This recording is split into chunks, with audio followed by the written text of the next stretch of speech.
د جګړې په ګرم موسم کې د سولې پورته کېدونکي غږونه د هیواد له ګوټ ګوټ سپینګیري قومي مشران او دیني عالمان راټول شوي ترڅو د ښکېلو اړخونو ترمنځ واټن راکم کړي. د سولې جرګې د منځګړیتوب پلاوي غړو په کابل کې د یوه خبري کنفرانس پر مهال د جګړې پر ښکېلو غاړو غږ وکړ چې په هیواد کې د روانه خونړۍ جګړه پای ته ورسوي او ټول هغه خنډونه دې له منځه یوسي چې د سولې مخه یې ډب کړې ده. منځګړی پلاوی به درګیر اړخونه دې ته وهڅوي چې د افغانستان سیاسي، اجتماعي او اقتصادي مشکلاتو ته داسې د حل لاره پیدا کړي چې په افغانستان کې د ټولو اړخونو او ملت لپاره د قبول وړ وي. د یاد پلاوي غړي وایي چې د دوحې تړون سوله زموږ تر دروازې را رسولې او دوی اوس چمتو دي چې د ښکېلو غاړو ترمنځ په منځګړیتوب سره واټن راکم او په هیواد کې دایمي سولې ته لاره هواره کړي.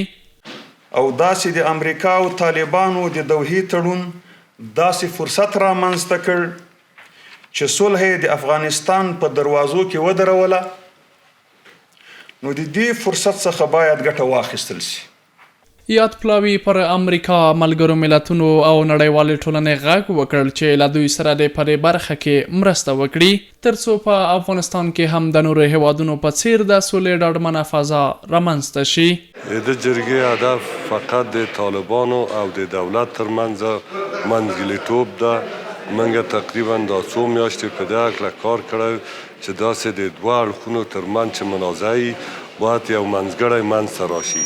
بلخوا د مصالحې عالی شورا مشر عبدالله هم د سولې په تړاو د امریکا وروستۍ طرحې ته په اشارې ویلي چې له دې طرحې دې څوک نه ویریږي بلکې د یادې طرحې ټول موارد بحثونو ته اړتیا لري.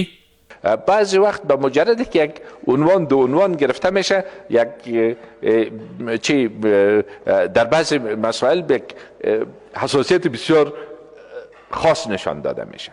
من میگم بیایم مسائل کلش به بحث بکشیم. همین طرحی که امیال مطرح شده به حیث یکی از نظریات برای سرعت بخشیدن به پروسه صلح. د سولې په تړاو دا بحثونه داسې مهال مطرح کیږي چې لا هم د هیواد په ګوټ ګوټ کې سختې جګړې روانې دي او هر ورځ پکې لسګونو کسانو ته مرګ ژوبله وړي. د قطر په پلازمینه دوحه کې د طالبانو او امریکا ترمنځ تر هوکړې وروسته تمه دا وه چې د افغان لورو ترمنځ به هم یوه هوکړه رامنځته شي، خو د یوه کال په تېرېدو سره لا هم د دواړو لورو ترمنځ کومه هوکړه نه ده رامنځته شوې او داسې ښکاري چې د دواړو ترمنځ لا هم واټنونه ډیر دي. جواد تیموري، STR نیوز، کابل.